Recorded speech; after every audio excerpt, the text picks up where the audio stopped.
And welcome everyone to a Pac-12 chat. I'm Andy Katz, pleased to be joined by Stanford's Oscar de Silva from Munich. Oscar, before we talk some basketball, let's deal with the reality of all the situation that we're all in here, hunkered down.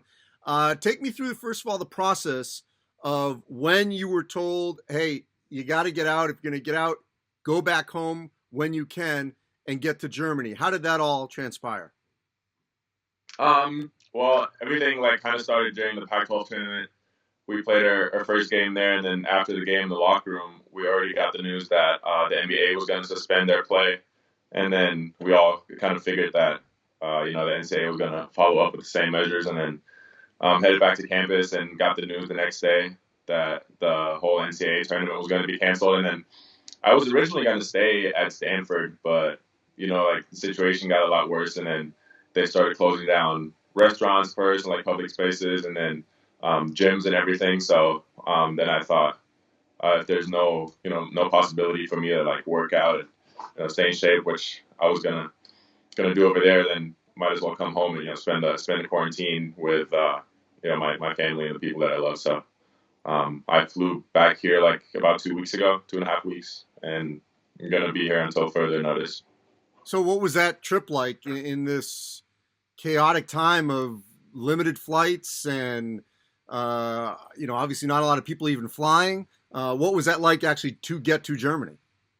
That was pretty easy, actually. Surprisingly, there have been nonstop flights out of San Francisco to Munich every day when I looked at the tickets last. So booked the flight, and 3 days later got on the plane and flew to Germany. The flight was packed too, so there were a lot of people trying to get out of the Bay Area. And then yeah. So what's life like in Germany right now? It's good. It's sunny.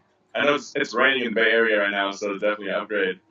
But yeah, sunny. Got the people that I care about right next to me, and it's good. Trying to stay in shape. Obviously, over here there's limited possibilities to do whatever, stay in shape, and even go outside. But trying to make the best. I'm trying to make the best out of it that I can. Well, statistically, I mean, from what I've read, I mean, Germany actually has done a really good job with the balance of its number of cases versus the mortality. What have you heard? What are you seeing on the ground there in Germany as to maybe why Germany is doing things well right now? I don't know. People over here are definitely scared as well. I think maybe we took drastic measures a little earlier. We recognized the danger a little earlier, so we were able to contain the virus better. But yeah, I think that was just a lucky thing that we did. And the curve is starting to flat a little bit over here, and hopefully we won't be in quarantine for another 30 days. I think in the U.S. it just got extended, right? So how yes, and how well, we're definitely through the month of April, and we'll see what happens in May. How are you staying in shape in sort of limited confines over there? I mean, we have a more than capable strength coach, so he obviously knows the confines that we have, and he's given us a little workout plan to work with. It's mostly body weight workouts. Me in my home, I don't have any weights or anything, so I've been using the backpack and just put heavy books and bottles of water in it, and then use that as my weight. But it's very rudimentary possibilities here right now. So do you have access? Do you have access in any form where you're staying to a basketball hoop? There's a basketball hoop right outside my house in the little park that is at 8.5 feet maybe. So that's not ideal. The outside courts are actually closed. So the police kicked me and my brother off the court 2 weeks ago when we tried to play for a little bit. And so basketball is clearly a little harder to play right now, but you can do ball handling. I brought some balls and try to do ball handling and weightlifting, and I can go out and run and stuff like that. So correct me if I'm wrong. I thought one of your areas of interest or emphasis was stem cell research. Is that right? That's right. So you're in that biology, grouping, if you will, in terms of your course of study. How much has observing a global pandemic influenced you even more to want to pursue this field?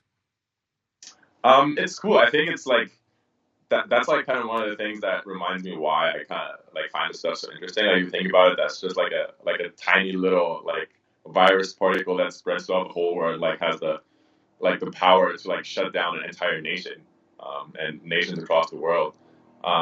So that's like just one of the like I guess like cool applications or areas that plays into. But biology is such a diverse field that there's like so many cool things, and there's so many cool things about it.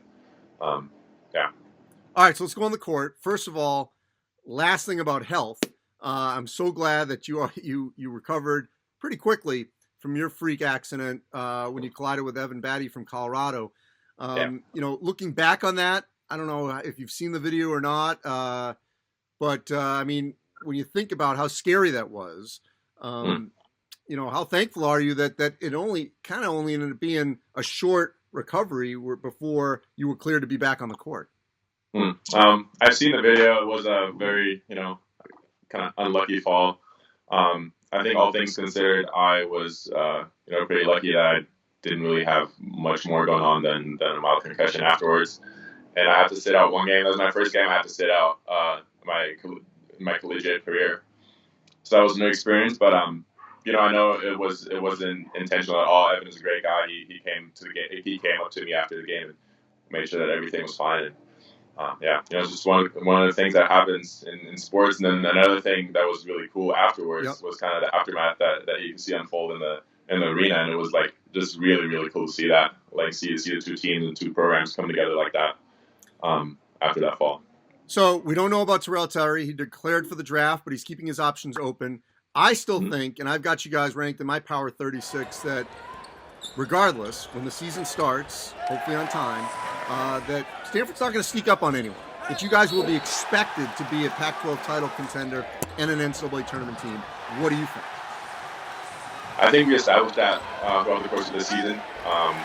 We worked for it. I think we definitely deserved it. And now, we got more out there to prove, though. I think we ended the season on a very bad note. And it's kind of up to us to come back out and show that we belong in the top 25 and in the conversation of Pac-12 champions and national champions. Well, certainly, if all the pieces come together, that still can happen. Oscar, always a pleasure talking to you. Stay safe over there, and hopefully you can come back soon to whatever that new normal is for all of us. Okay, thank you. Sounds good. Stay safe, everybody. Take care.